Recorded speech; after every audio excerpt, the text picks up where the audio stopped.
কৃতিত্ব অবশ্যই আমার বড় মেজো ভাই বিএম এ রফিক, তাকেই দিব সবচেয়ে বেশি। তারপরে হচ্ছে আমার বোন মাহমুদা মুক্তা।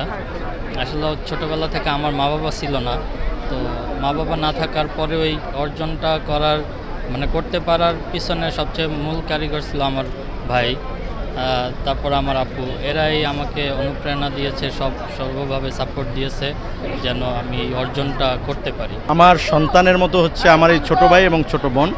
আমার একটা ছোটো বোন আল্লাহ রহমতে খুব ভালোভাবে মা বাবা না থাকার পরেও সুন্দরভাবে পর্দায় রেখে মানুষের মতো মানুষ করে বিয়ে দিয়ে আজকে সে আমেরিকান প্রবাসী।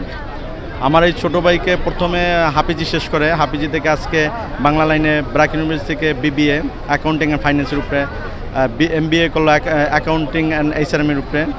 তো ভালো লাগছে যে একজন অভিভাবকের মতো দায়িত্ব পালন করে যে আজকে তাকে সাফল্যর যে জায়গাটায় তার পড়াশোনা পরিপূর্ণভাবে শেষ করতে সে করেছে এবং ভালো রেজাল্ট করেছে। আর এটার পিছনে যে আমি থাকতে পেরেছি, যেটা আমার মা বাবার হয়তো থাকতো, তার সাকসেসটাই আমার বড় সাকসেস, যেটা আমার সবচেয়ে বড় অর্জন।